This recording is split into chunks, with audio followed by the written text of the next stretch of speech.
계속해서 사도행전 선교적 교회라고 하는 그러한 방향과 목적을 향해서 사도행전의 말씀을 살피며 우리의 교회의 모양과 믿음과 또 우리의 순종의 모습으로 지금 가져가고 있습니다. 사도행전 15장까지 말씀이 왔습니다. 오늘 이 말씀은, 이 본문은 참 중요한 의미가 있습니다. 모든 말씀이 다 중요하고 참 의미가 있습니다만 우리에게 있어서 참 유익이 되고 너무나도 필요했고 흔들리지 아니하는 견고한 확실한 하나님의 은혜의 복음에 관하여서 선포됐고 또 그 선포된 복음이 흔들림 없이 변함 없이 지금까지 우리에게 오게 된 그런 아주 중요한 지점의 말씀이라고 할 수 있겠어요. 오늘 이것을 교회사적인 표현으로는 예루살렘 회의라고 부릅니다. 이 회의가 너무나도 중요한 회의였고요. 이 회의에서 결정된 이 내용으로 말미암아 복음이 흔들림 없이 지금까지 우리에게 와서 닿았고, 우리로 하여금 그리스도의 생명으로 하나님의 아들이 되게 하셨고 그리스도의 생명 안에서 살아가게 하는 그러한 능력의 시작이 되는 그러한 본문이라고 할 수 있겠습니다. 본문의 내용은 대략 그러합니다. 어떤 사람들이 1절에 보니까 어떤 사람들이 유대로부터 내려와서 형제들을 가르칩니다. 형제라고 하는 것은 교회 성도들이죠. 유대로부터 예수님을 믿는 유대인들 몇몇이 교회에서 형제들을 가르치되 뭐라고 가르치냐면 모세의 법대로 할례를 받지 아니하면 능히 구원을 받지 못한다 그래요. 어떤 사람들이 하나님께서 우리에게 은혜로 선물로 베푸셨던 그 구원에 관해서 조건을 달기 시작하는 거예요. 조건. 이 모든 조건이라고 얘기하자면 우리는 구원받을 수 없는 조건으로 아주 그 조건 투성이의 존재들입니다. 구원받을 수 있는, 사랑받을 수 있는 이유가 전혀 없고요. 그럴 만한 가능성도 전혀 없고요. 그러한 모습, 행위, 생각 몇 가지 정도는 합당하지만 그것도 몇 프로 되지 않아요. 구원받을 만한 조건이 전혀 없음에도 불구하고 그런 죄와 사망의 존재에게 찾아오셔서 죄를 친히 대신 담당하시고 사망의 존재에게 예수님의 생명을 우리 가운데 허락하셔서 거듭나게 다시 예수님의 사람으로 태어나게 하신 그 구원의 은혜가 바로 우리가 가지고 있는 거예요. 이것은 조건이 없는 거예요. 하나님의 사랑이라고 표현하는 거예요. 그래서 신비라고 찬양하는 거예요. 이건 신비로운 사건이에요. 아무런, 우린 그렇잖아요. 사랑할 만한 사람을 찾아서 사랑하고 내게 어울릴 만한 사람을 찾아서 이 사람은 그래도 내게 어울릴 만하고 내가 같이 다닐 만하고 내가 친구로 삼을 만해 해서 어떤 조건을 내세우고 그 조건에 합당한 사람을 찾아서 우리가 그 사람을 친구로 삼거나, 우리 모든 게 그래요. 우리 일터도 맞아요. 내가 이 정도의 조건 속에서 일하고 이 정도의 조건 속에서 그 대가를 받아야 되고 그래도 나 정도라면 이러한 조건이 충족되어야 돼 라고 해서 우리는 일터를 결정하지 않습니까? 조건 없이 살아가는 사람은 아무것도 없어요. 근데 오직 조건 없이 당신의 사랑과 은혜와 구원을 베푸신 그 유일한 것이 하나님의 구원인 줄 믿으실 수 있길 바랍니다. 할렐루야. 그런데 유대인들, 그 사람들은 유대인 그리스도인들은 율법이라고 하는 것을 가지고 있었죠. 그리고 할례를 행했죠. 그 율법에 성경에 명시된 그 하나님이 명시하신 사건이라고 해서 그들의 믿음을 증명해 줄 어떠한 수단으로 사용해 버리는 거예요. 그러니까 그들이 하나님의 자녀가 되었다, 백성이 되었다, 예수의 구원함 속에 나는 여전히 머물러 있다라고 하는 어떠한 확인 표시로 율법을 가져오고 할례를 가져온 거예요.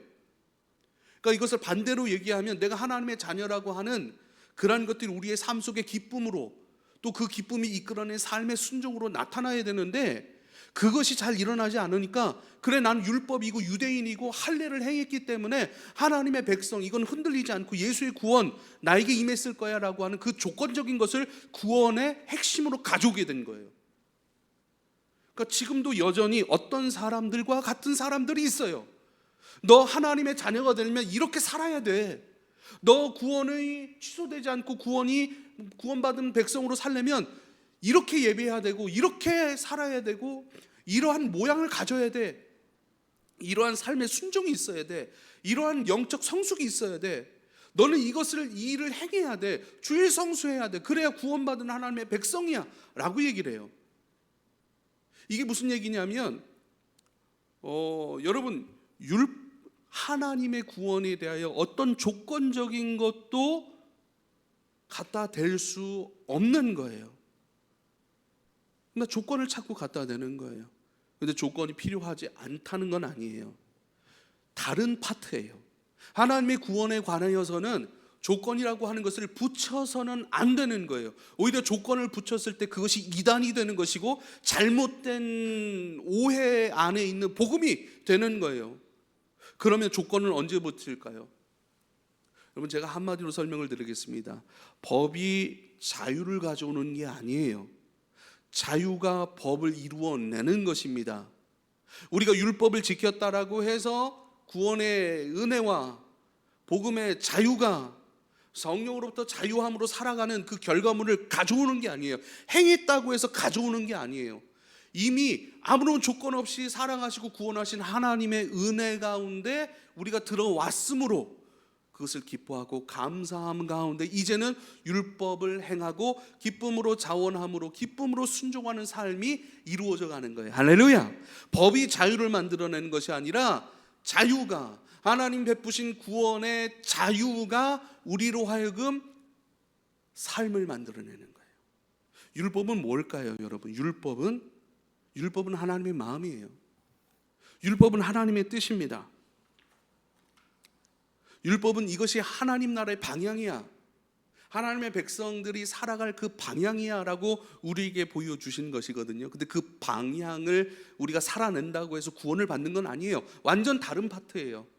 오히려 하나님의 선물로 은혜로 구원함을 입었고 그 구원함 가운데 감격하고 기뻐하고 머물 때에 이제는 하나님 나라의 방향으로서의 삶이 우리 가운데 나타나기 시작하는 것인 줄 믿으실 수 있길 바랍니다.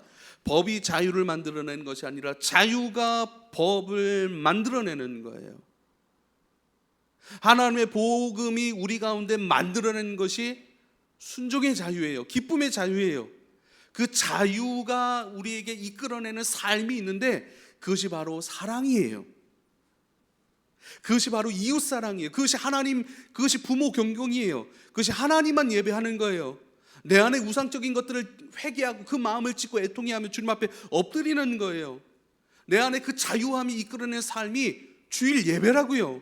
하나님으로부터 채워지고 그 채워진 것으로 나는 한 주간의 삶을 살겠습니다. 그것으로만 내가 살아갈 수 있고 그것으로만 내가 승리할 수 있으니 기쁨으로 자원함으로 내가 엎드립니다 라고 하는 그 자유가 이끌어내는 삶이 바로 예배고 주일 성수고 그 하나님 나라에 나도 참여합니다.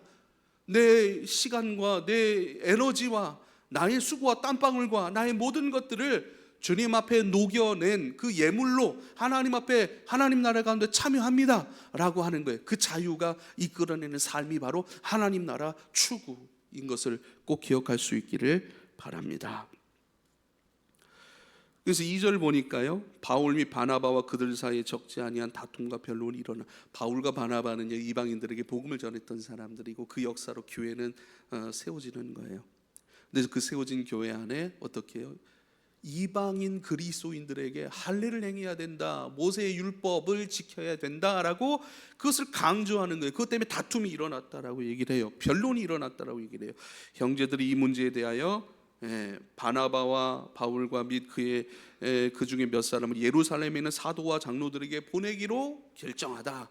그래서 예루살렘에 모여서 이방인 그리스도인들에게 할례 행하는 것들, 율법을 지키는 문제, 그것을 지키고 행해야 구원에 이른다라고 하는 그 교리에 대하여 어떻게 우리가 결정지을 것인지, 어떻게 하나님께서 우리에게 행하신 그동안 일들을 통해서 확인할 건지의 회의가 바로 예루살렘 회의였습니다.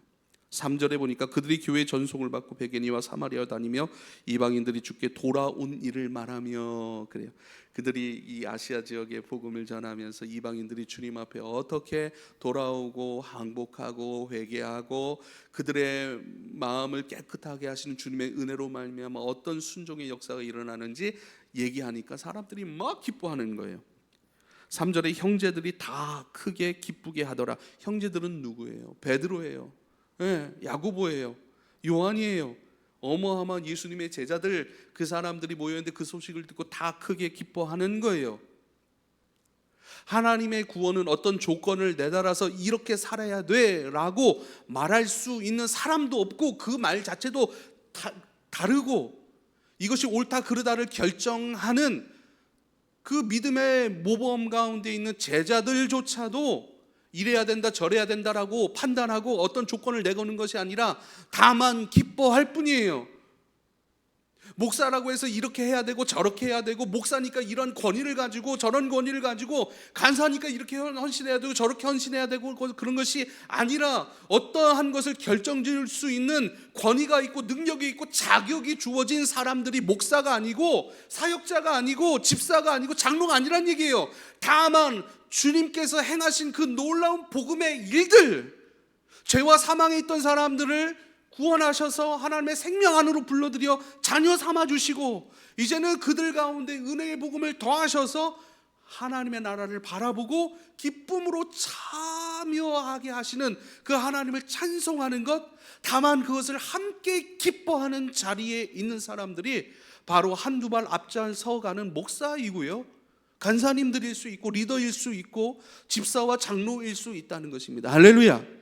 어떤 것을 결정지을 수 있는 권한이 우리에게는 없어요. 조건을 내달릴 수 있는 권위도 우리 가운데 없는 거예요. 너 이렇게 해야 성도고, 이렇게 살아야 구원이 있는 거고, 이거 안 지키면 그 구원 없는 거야, 그 구원 가운데 참여 안 되는 거야 라고 말할 수 있고 판단할 수 있는 자격이 아무에게도 없다는 것. 다만 우리는 함께 기뻐하고 함께 감사하고, 하나님께서 내게 행하신 그 일들로 인해서 기뻐하고 감사하고 감사 예물도 드리고, 하나님 나를 이렇게 사랑하십니까? 라고 찬송할 뿐만 아니라, 똑같이 내 옆에 있는 이제 막 신앙생활 시작한 사람이나 10년 된 사람이나 어떤 직분을 가진 사람이라든지 함께 기뻐해주고, 내게 일어난 그 하나님의 은혜의 역사가 당신에게도 일어났고 그에게도 일어났음을 함께 기뻐하고 감사하고 함께 자라가고 함께 손붙들고 하나님 나라 걸어가는 그 같은 위치에 있는 사람들이라고 하는 것을 꼭 기억할 수 있기를 바랍니다. 우리가 갖고 있는 어떤 전통이, 우리가 갖고 있는 어떤 경력적인 것들, 또 직분적인 것들, 그것이 힘과 권위가 될 수 있는 것이 아니라, 그것이 힘과 권위라면 여러분 섬길 수 있는 힘이고 섬길 수 있는 권위인 줄 믿으실 수 있길 바랍니다. 교회에서 어떤 것을 결정할 수 있는 것은 하나님의 말씀이에요. 무언가를 결정하고 옳다 그르다라고 확정지을 수 있는 것은 하나님 한 분이에요. 그리고 그 하나님의 뜻이 바로 말씀으로 나왔기 때문에 이 말씀을 통해서 하나님의 뜻을 알고 그 뜻에 우리는 함께 복종할 뿐입니다. 이래야 돼 저래야 돼 아니에요. 함께 기뻐하고 박수 쳐주고, 또 그렇게 살지 못하는 사람들 격려해주고 위로해주고 권면해주고 일으켜주고 보여주고, 기도는 이렇게 하는 것이고 섬김은 이렇게 하는 것이고 예물생활은 이렇게 하는 것이고 교회는 이렇게 세워가는 것이고 하나님의 나라의 영광 가운데 참여하는 이런 것이야. 이것을 보여주고 모범을 보여주고 섬겨주고 함께 일으켜주고 함께 길가는 사람들이 바로 목사이고 먼저 들어온 사람들이고 복음의 은혜 가운데 취해서 그 기쁨과 감격 가운데 살아가는 사람의 모습인 것을 꼭 기억할 수 있기를 바랍니다. 그러므로 뭔가를 가졌다라고 스스로 생각할 때 직분자가 됐어요. 목사가 됐어요. 나는 목사니까 어떤 힘과 권위로 이것을 생각하려고 할 때에 분명 어떤 조건적인 것을 말한단 말이에요. 조건이 필요 없다는 말이 아닙니다. 그러나 구원함에 있어서 조건은 아무도 내다를 수가 없고, 조건 없는 무한의 사랑, 절대 사랑이 바로 하나님의 사랑이고 은혜예요. 그게 적용된 거예요 우리 가운데. 그러나 그 하나님의 나라를 누리고 기쁨으로 참여하고 그 안에 성장하고 성숙하는 부분에 있어서는 여러분 이러한 것들을 순종하고 이렇게 살아야 돼, 이렇게 길을 가야 돼라고 하는 조건적인 것을 여러분 필요한 줄 믿으실 수 있길 바랍니다. 어떤 사람은 그렇게 생각해요. 나 예수 믿고 어떤 조건적인 것이 필요 없을 정도로 하나님이 우리에게 선물로 공짜로 주신 구원이라고 한다면 이제 구원받았으니까 됐네 하고 마음대로 살아버려요. 그건 자유가 아니에요. 복음이 가져다 준 자유는 그런 자유가 아니에요. 그건 방종이에요. 이제 구원받았으니까 나 아무렇게나 살아도 구원 얻겠네, 하나님 나라 가겠네, 천국 가겠네, 그리고 마음대로 삿발을. 이거는 방종이라고요. 방종. 하나님 나라와는 상관이 없고 존중하고 감사하고 무례히 행하지 아니하고 사랑은 오래 참고, 우리 거기뿐이 모릅니까? 사랑은 무례히 행치 아니한다라고 말씀하셨습니다. 무례하지 않은 거예요. 그러나 구원받았다고 이제는 자유다, 내 마음대로, 그건 자유가 아니라 방종이고 그것은 무례한 것이고 존중함이 없는 것이고 복음을 깊이 들여다보거나 만나거나 그것을 깊이 누리지 못한 모습일 뿐입니다. 지금 자유와 방종에 대해서 말씀을 드리는 거예요. 우리가 받은 하나님의 은혜가 우리에게 구원이 되었고 그 구원, 그 복음이 우리에게 가져다 준 것이 자유인데 그 자유가 이끌어내는 영의 삶으로, 하나님 나라 추구의 삶으로 우리가 나가야 됩니다. 할렐루야.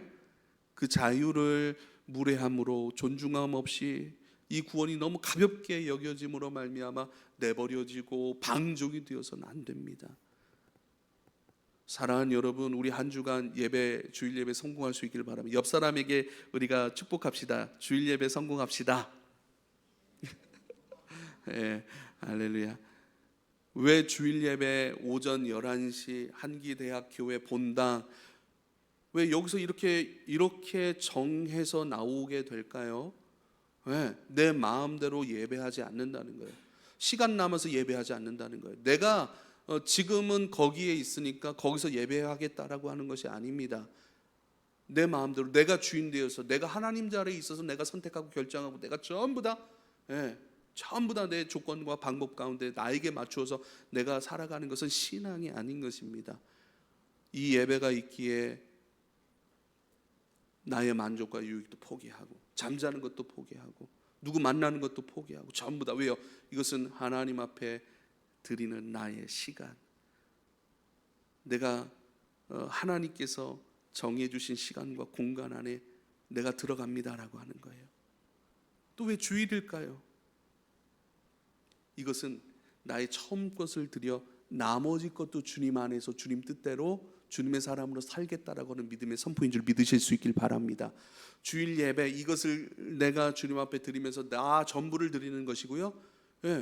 원래 주일이 일요일이 아니에요. 썬데이가 아니에요. 로즈데이예요. 로즈데이. 주님의 날이라고요. 주님이 역사하시는 날, 은혜 베푸시는 날, 주님이 부활하신 날, 그 부활로 내가 살았습니다라고 하는 그 신앙의 고백으로 순종하고 예배하는 주일, 주님의 날이라고요. 주님의 날에 내가 시간을 드리고 내 몸을 드리고 내 마음을 드리고 내 모든 것을 드리는 것은요, 나머지 6일 전부 다 그것까지도 하나님 앞에 드리는 삶으로 내가 나아갑니다라고 하는 신앙의 선포와 고백인 줄 믿으실 수 있길 바랍니다. 그래서 주일날 우리가 이렇게 예배 드리면 주님이 받으시면요, 나머지 6일도 다 주님이 우리를 받으시는 것이 바로 이 주일 예배 안에 있는 은혜인 것을 꼭 기억할 수 있기를 바랍니다. 전통이라고 하는 것을 좀 봐야 됩니다. 5절에 보면 바리새파 중에 어떤 믿는 사람들이, 안 믿는 사람이 아니에요. 믿는 사람이에요. 교회 밖에 있는 사람이 아니에요. 교회 안에 있는 사람입니다. 이방인에게 할례를 행하고 모세의 율법을 지키라 명하는 것, 그것이 마땅하니라 얘기를 합니다. 사실 보세요. 여기서 할례를 행하는 것, 그리고 모세의 율법을 지키라 명하는 것, 모세의 율법을 지켜야 구원이 이루어져 라고 얘기를 하는 거예요. 모세의 율법은 십계명이 아니에요. 하나님이 시내산에서 애굽에서 출애굽한 이스라엘 백성들에게 허락하셨던 십계명이 아니라 그 십계명이 지키기가 너무 어렵고 그 십계명이라고 하는 그 방위가 너무 넓은 거예요. 그래서 그 십계명을 잘 지키기 위해서 모세의 613가지 계명이 또 지켜진 거예요. 세부사항인 거예요. 그러니까 하나님을 내 부모를 공경하라, 내 이웃의 것을 탐하지 말라 하면, 또 안식일을 거룩히 지키라 한다면 그 지킴의 명령 가운데, 율법 가운데, 십계명 가운데 세부적인 사항이 들어가는 거죠. 그래서 그 계명을 잘 지킬 수 있도록. 왜 이렇게 될까요? 10절에 보니까 베드로가 이렇게 얘기를 합니다. 너희가 어찌 하나님을 시험하여 우리 조상과 우리도 능히 매지 못하던 멍에를 제자들의 목에 매느냐 그래요. 아니 나도 지키기 어렵고 우리 조상들도 지키기가 너무 어려웠던 그 율법의 그 전통의 멍에를 메우느냐? 야, 우리도 지키기 이렇게 힘든데.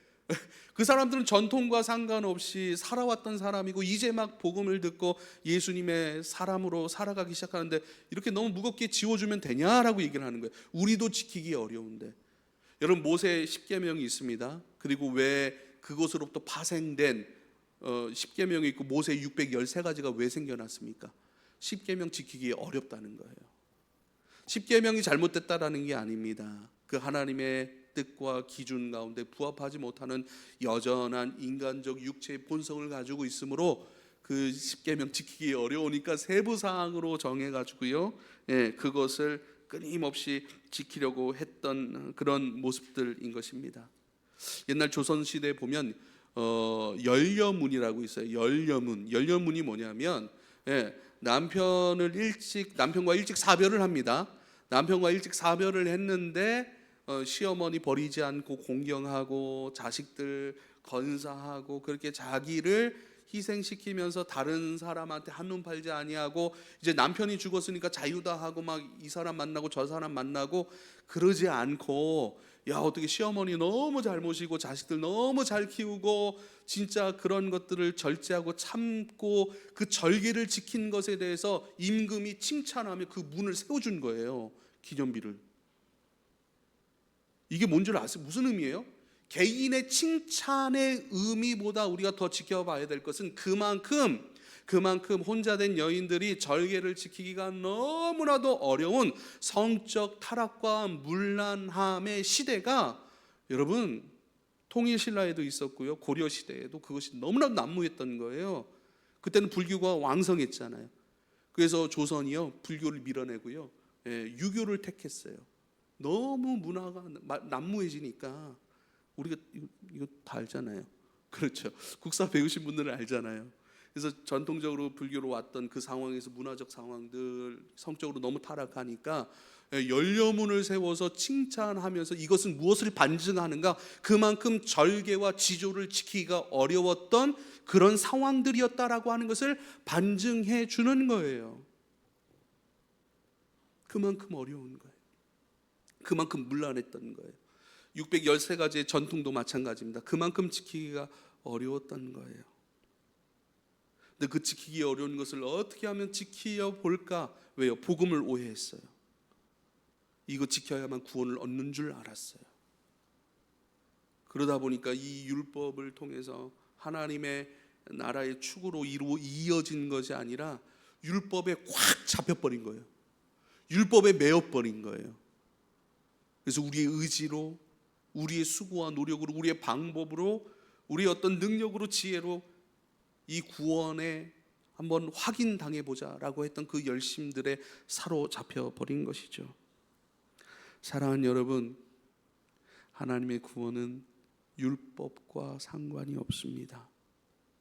율법을 지켜야, 전통을 지켜야, 할례를 받아야 구원에 이르고, 그렇지 않으면 구원에 이를 수 없는 것이 전혀 아닙니다. 구원함은 하나님이 우리에게 주신 100% 선물인 것을 우리가 꼭 기억할 수 있기를 부탁을 드립니다. 복음이 우리에게 가져다 준 것이 뭔가? 자유라고 했어요. 자유의 세 가지 방향이 있습니다. 첫 번째는 죄로부터의 자유라고 해요. 사망으로부터의 자유입니다. 로마서 8장 1절 2절, 이제 그리스도 예수 안에 있는 자에게는 결코 정죄함이 없나니 이는 그리스도 예수 안에 있는 생명의 성령의 법이 죄와 사망의 법에서 너를 해방하였음이라 그래요. 우리를 죄의 노예로부터, 율법의 노예로부터 우리를 건져내셨습니다. 우린 진짜 자유인이 되었습니다. 구원을 얻기 위해 율법을 행하거나 구원을 얻기 위해 내 수고와 노력을 첨가할 수 있는 사람, 그런 메인 삶으로부터 우리는 자유롭게 되었습니다. 우리의 행위와 상관없이 우리는 구원함을 입었습니다 라고 성경은 아주 명쾌하게 선포하고 있는 것이지요. 여러분 한번 저를 보세요. 여러분, 우리가 왜 힘들어할까요? 우리의 삶 자체를, 신앙생활뿐만 아니라 우리의 삶 자체를 왜 힘들어할까요? 캠퍼스 시절 장례를 준비하는 일들, 기대와 소망 가운데 참 즐거워야 되지 않습니까? 왜 스트레스를 받고 왜 힘들어할까요? 그것은요, 조건 때문에 그래요. 조건, 내가 세워놓은 조건. 아니, 가정에서도요, 왜 사랑하는 아내와 남편, 자녀들 왜 힘들어하냐고요? 조건 때문에 그래요. 무슨 조건이요? 이러해야 한다는 조건이에요. 나도 모르게 내 마음에서, 내 생각에서 이렇게 해야 사랑이야 라고 조건을 세워놨어요. 이렇게 해야 남자다움, 여자다움, 이렇게 해야 사람다움, 이 정도는 가져야 되고, 이 정도는 가야 되고, 이 정도 수준에서는 올라가야 사람이지, 행복이지, 만족이지라고 하는 은연듯 세상의 가르침과 가치관 속이 내 안에 들어와 나를 얽어맸던, 그래서 그렇게 피워냈던 그 조건 때문에 나를 괴롭히는 게 뭐예요? 적어도 이 정도의 목회는 해야 목사다운 거 아니야? 그래도 이 정도는 목회해야 칭찬받고, 그래도 목회한다고 어디 가서 얘기하고 그런 거 아니야? 사실 이러한 조건적인 것이 저를 많이 괴롭혔어요. 그래서 어디 가면 막 움츠러들고, 내 목회는 늘 왜 이렇게 힘들고, 왜 나는 실패한 것 같지? 그 조건 때문에 내 목회가 지금 실패가 된 거예요. 전혀 상관없는 거예요. 복음에 집중한다면 10명이 있든 20명이 있든 30명이 있든 뭐 재정이 풍성하든 없든 상관없어요. 그건 조건적인 거예요. 본질이 아니에요. 본질은 뭐예요? 복음, 그리고 그 복음을 기뻐함. 그 기뻐함 가운데 나는 머물고 있다. 머물고 있으면 거기에 물들어가고 성장해가고, 내 안에 이루어진 그 하나님의 일들을 나는 선포하고 가르쳐주고 보여주고 나눠주고 섬겨주는 삶, 이게 본질이에요. 할렐루야. 이러한 본질적 추구가 이루어지지 않으면 엄한 것들을 가지고 조건적인 것을 내달아서 그것 때문에 스스로를 황폐하게 만들고 움츠려들게 만들고 하나님의 은혜와 구원을 부정하게 만들어요. 왜요? 이 인원, 숫자, 어느 정도 수준, 이 기준에 미달되면 하나님이 나 사랑하는 것 같지가 않고, 하나님이 나 쓰시는 것 같지가 않고, 하나님 편에 문제가 없으니까 그럼 내 문제네? 내가 뭔가를 잘못하고 있네? 내가 하나님께서 기뻐하시지 아니하는 뭔가에 얽매여 있네? 자꾸 조건적인 것, 세상 가치관. 그래서 여러분, 우크라이나는 지금 전쟁을 하고 있습니다. 안타깝죠? 우리도 전쟁 중이에요. 무슨 전쟁이에요? 가치 전쟁이라는 거예요. 그래서 하나님 나라에 반하는 세상적 가치관이 내 안에 들어와서 그 가치관이 나도 모르게 이건 성공, 이건 행복, 이건 만족, 이거는 자랑, 이거는 창피함, 이거는 실패, 이거는 성공, 전부 다 조건에 의해서 뭔가를 규정해 놓은 거예요. 여러분, 우리는 조건을 달아 규정하고 판단하고 정죄하고 이것이 옳다 저것이 옳다라고 여러분 결정 지을 수 있는 권한이 아무것도 없음을 믿으실 수 있길 바랍니다. 할렐루야. 본질을 붙잡아야 돼요. 복음을 붙들어야 돼요.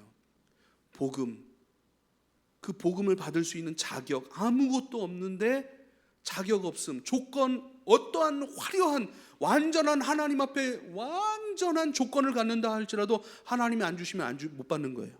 그러나 조건이 다 안 되더라도 하나님이 주시면 우리에게 이루어지는 거예요. 할렐루야. 그게 은혜라고 하는 거예요. 나의 어떠한 조건과 내 수고와 순종들로 이루어낸 것이 아니라 하나님이 전적의 은혜로, 그 전적 은혜를 받을 수 없는 전적 타락의 존재에게, 전적 사망의 존재에게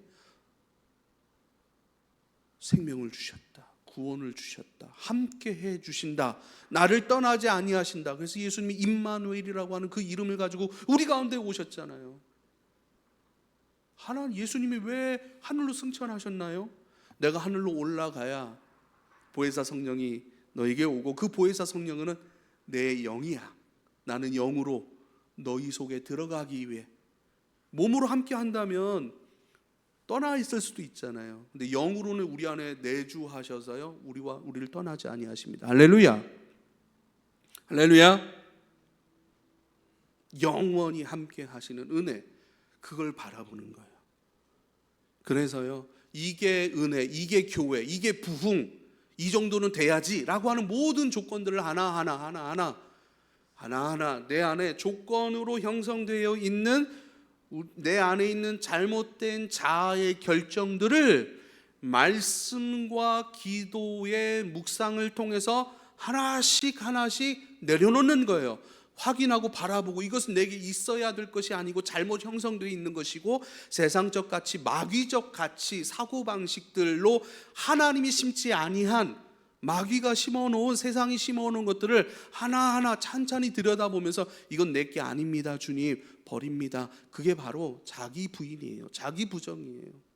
할렐루야. 단순히 말씀 모의고하고 뭐 어떻게 살아야 이게 아니라 가만히 말씀 앞에 나를 놓고 하나님께서 이뤄내신, 나와는 전혀 상관없이 보이는 것일지라도 하나님이 나 너 사랑하고 너와 함께 할 거고 너의 죄를 씻었고 이것이 다 내가 한 거야. 예수 십자가를 봐. 그것이 너를 향한 내 사랑의 확증이야. 이게 로마서 5장 8절의 말씀이에요. 가만히 그 말씀 앞에 나를 들여다보고 나를 옥죄고 얽매이게 하는 어떤 조건적인 것을 잘라내고 매여 있는 나를 좀 풀어주고, 지난주에도 말씀을 드렸는데 우리 기도 제목으로 우리 임관택 집사님이 하나님의 말씀으로 매일매일 나를 가르치겠습니다 라고 기도 제목을 내셨어요. 맞아요. 말씀으로 나를 가르치는 거예요. 말씀으로 나를 확인해 가는 거예요. 말씀으로 찬찬히 하나하나 나를 들여다보고 말씀에 합당하게 나를 여러분 끊임없이 가꾸어 가는 것들, 이것이 하나님 앞에 늘 우리가 해야 될 일인 줄 믿으실 수 있길 바랍니다.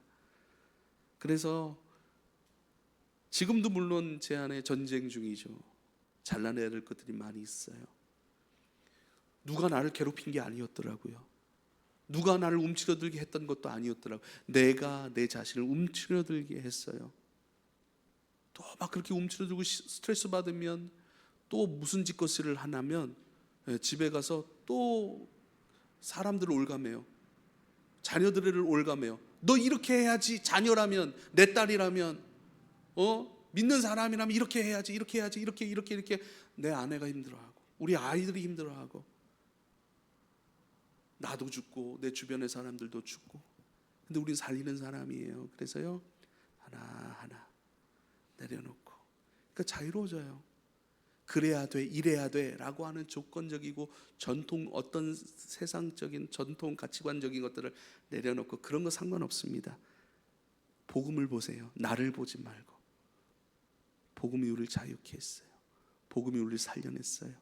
어떤 조건도 내달지 않으셨어요.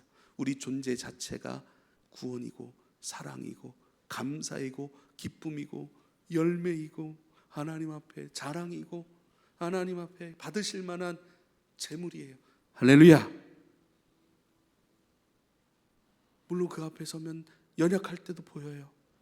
그러나 그 연약함도 구원과는 상관없어요. 복음을 봐야 돼요. 연약함을 보니 또 스트레스 받고, 그러면 또 스트레스 누구에게 주고 또 좋지 않게 풀어내려고 하고, 그렇죠. 근데 그 가운데, 연약함 가운데 복음을 봐요. 아, 그래서 나를 찾아오셨구나. 예수 사랑하심 찬송을 보십시오. 3절에 보면 제가 참 좋아하는 찬송인데, 내가 연약할수록 나를 더욱 귀히 여기사 높은 보좌 위에서 낮은 나를 보시네. 이게 예수 사랑하심 3절 가사예요. 연약함 속에 연약할 때 연약함에 빠지면 안 돼요. 연약할 때 복음을 바라봐야 돼요. 거기서 자유가 와요. 그 자유로 머물고 기뻐하고 감사하다 보면 그 자유가 우리에게 이끌어내는 삶이 있는데, 그 삶의 모양은 뭐예요? 사랑이라니까요. 용서라니까요. 섬김이라니까요. 거짓말하지 말아라. 거짓 증거하지 말아라. 예, 그 자유가 이끌어내는 삶이 감사요, 정직이요. 그 자유의 삶, 섬김이요, 칭찬이요, 기쁨이요. 하나님 자랑하고. 나는 점점 없어지는 것 같아요. 하나님만 더 많아져요. 하나님이 고백이 더 많아져요. 할렐루야. 말씀을 정리해야 될 때가 된 것 같습니다. 여러분, 8절에 보니까 베드로가 그런 고백을 해요. 하나님이 우리에게와 같이 그들에게도 성령을 주셨다. 우리에게와 같이 그들에게도 성령을 주셨다. 나에게와 같이 그에게도 구원을 주셨다. 나에게와 같이 그에게도 용서를 주셨다. 나에게와 같이 그에게도 하나님 나라를 주셨다. 목사라고 해서 더 높은 자리에 있는 게 아니고, 장로라고 해서 그 어떤 직분이 오래되고 헌금을 많이 했다고 해서 어떤 더 유리한 신앙과 하나님 나라의 어떤 높은 지점에 있는 것이 아닌 거예요. 나에게 주셨던 은혜가 그에게도 마찬가지로 이루어졌고 똑같아요. 나에게 용서하신 하나님이 나에게와 같이 그에게도 용서하셨더라. 정죄할 것 없고 판단할 것 없어요. 고치려고 하지 마세요. 왜요? 하나님이 용서하셨어요. 그리고 나에게서와 같이 함께 하신 하나님이 그에게도 함께 하시더라.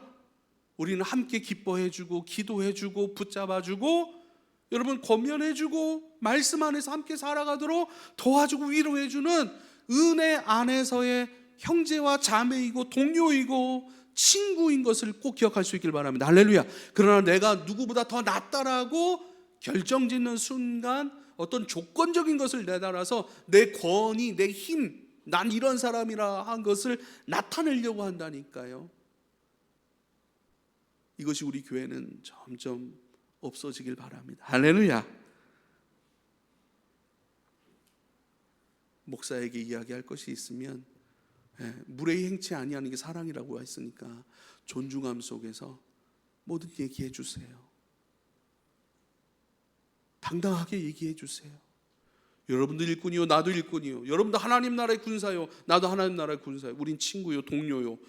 우리는 같은 은혜의 선상, 용서의 선상, 절대 사랑의 선상에서 그 용서와 사랑과 그 은혜 없이는 아무도 살아갈 수가 없는 그 전적 은혜의 의지로 살아가고, 절대 사랑을 전적으로 절대 사랑이신 하나님을 전적으로 사랑하고 의지하는 우리에게 나에게 행한 것을 그에게도 똑같이 오늘 말씀 그대로의 우리의 역사들이 함께 한 모습으로 하나님 나라 일궈가고 힘있게 전진하는 은혜가 될 수 있기를 축복합니다. 기도하겠습니다. 하나님 감사합니다. 하나님은 전혀 그렇지 않으셨는데 아무 말씀하지 아니하시고 묵묵히 십자가를 통해 우리의 죄를 대속하셨고 그 부활의 역사 권능을 통하여 우리에게 생명을 주셨습니다. 아무 말 없이 아무 조건 내걸지 아니하고 절대 사랑만이 하실 수 있는 그 하나님의 은혜를 우리에게 베푸셨는데, 하나님 우리 스스로 달아놓은 조건적인 것 때문에 우리 스스로 복음으로부터 멀어지지 않았습니까? 역시 나는 안 돼 하고 포기한 부분이 있지 않습니까? 혹은 나는 이렇게 하는데 저 사람은 못하네, 오히려 조건적인 것을 내달아서 압박하거나 힘들게 하진 않았습니까? 서로의 짐을 져주라 말씀하셨습니다. 짐을 지워주는 사람이 아니라 지워주되 사랑의 빚만 지워주고 오히려 짐을 가볍게 해주고 위로해주고 어깨동무하며 하나님 나라 함께 갈 수 있는 은혜가 이 생명의 공동체 안에 풍성하게 일어나게 하옵소서. 모든 것 감사하고 의탁드리며 예수님의 이름으로 기도하옵나이다.